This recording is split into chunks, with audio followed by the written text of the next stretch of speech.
Nintendo, en partenariat avec l'ESL, a commencé depuis quelques mois maintenant à organiser les Go for Splatoon. C'est des tournois Splatoon dans lesquels les meilleures équipes de toute l'Europe s'affrontent tous les mois afin de remporter la victoire.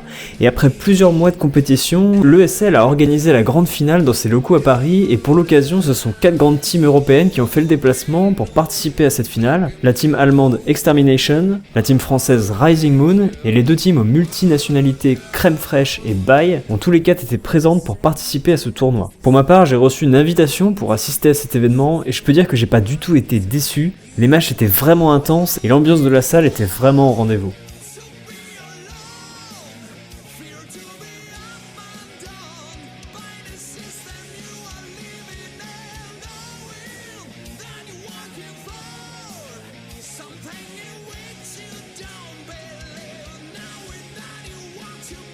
La première rencontre, c'était pour la demi-finale entre la Crème Fraîche et la Baye, et c'était vraiment intéressant de voir que les deux équipes ne fonctionnent pas du tout de la même manière. Tandis que la Crème Fraîche restait très discrète durant les matchs, sans vraiment parler entre eux, la team Baye, quant à elle, communiquait énormément et n'hésitait pas à hausser le ton afin de couvrir les bruits ambiants et la musique de la salle, et c'est sûrement d'ailleurs en partie grâce à ça qu'elle a réussi à remporter la victoire avec un score de 3-0.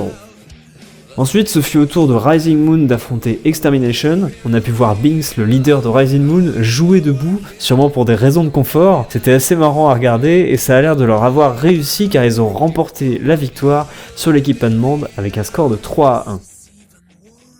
Avant d'attaquer la finale, on a eu droit aussi à un affrontement sur une version démo de Splatoon 2 entre l'équipe française Cooldown et l'équipe espagnole Oviedo Okusai, qui étaient toutes deux invitées pour l'occasion afin de les récompenser pour les scores excellents qu'ils ont obtenus durant les tournois de l'ESL Splatoon. Ce fut d'ailleurs intéressant de voir de très bons joueurs Splatoon se faire la main sur cette démo, car finalement le gameplay est différent entre les deux jeux et l'adaptation de l'un à l'autre n'est pas immédiate, d'autant que parmi les deux équipes, certains des joueurs n'ont pas de Nintendo Switch et ils n'avaient donc pas pu tester le Global Test Fire de Splatoon 2. C'est donc la toute première fois qu'ils jouaient sur ce jeu et ce fut pour eux de nouvelles sensations, et du point de vue des spectateurs finalement c'était assez intéressant de voir ces joueurs de très haut niveau tester de nouvelles armes et un nouveau gameplay qu'ils ne maîtrisaient pas. Mais là où l'organisation nous a tous surpris, c'est à l'annonce vidéo d'une nouvelle map pour Splatoon 2, la piste Merul. Elle s'inspire d'une piste de BMX, et cette information a été lâchée sans crier égard et en exclusivité pour l'événement, et je peux vous assurer que la salle était complètement hypée par cette nouvelle.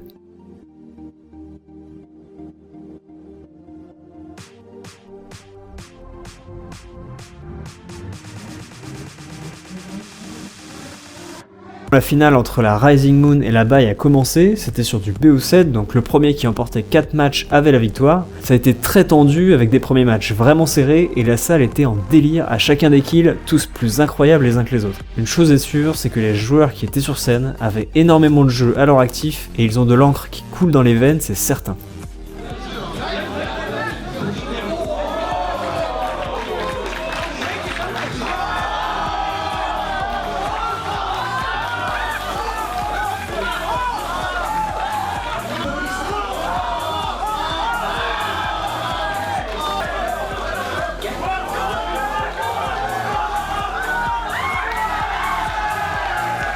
C'est finalement Rising Moon qui a remporté la victoire sur la Baye avec un score de 4-2 et ils ont alors gagné ces finales de Go for Splatoon ainsi que les 4 Nintendo Switch qui étaient à la clé.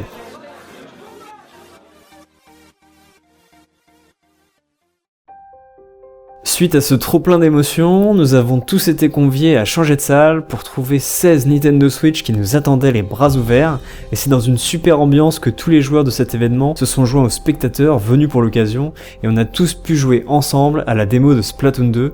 À cette occasion, j'ai pu retrouver plein de têtes que je connaissais déjà de la communauté française de Splatoon, mais j'en ai aussi rencontré des nouvelles. J'ai même pu discuter et jouer avec certains des organisateurs de l'événement, qui de leur côté ont très bien réussi à animer ces matchs, ainsi que le petit bonus qui nous attendait à la fin sur la démo de Splatoon 2. Et j'ai même pu bavarder avec Dude, à la fois joueur de la team Baye, mais également connu comme youtubeur anglais incontournable sur Splatoon, très célèbre pour ses vidéos de qualité et son skill légendaire. Il était un petit peu déçu d'avoir perdu la finale, et ça se comprend, mais il était très content d'avoir participé participé à cet événement et il semblait plein d'espoir pour la compétition sur le futur Splatoon 2. J'ai d'ailleurs pu faire 2 matchs avec lui ainsi qu'avec les autres membres de sa team sur la démo de Splatoon 2 et je me suis fait exploser. C'était la première fois en France et en Europe que Nintendo organisait une LAN Splatoon et on espère sincèrement que ça va continuer sur Splatoon 2. Si vous voulez voir la vidéo complète de cette finale, retrouvez-la sur la chaîne YouTube de Nintendo France, je vous mets le lien en description. En tout cas, j'ai vraiment adoré pouvoir assister à cet événement et pouvoir filmer tout ça. J'étais avec tous les autres médias en train de filmer les joueurs sur scène et c'est finalement assez plaisant de pouvoir monter cette vidéo aujourd'hui. En tout cas, j'espère qu'elle vous aura plu et moi je vous dis à très bientôt dans une prochaine. Allez, salut!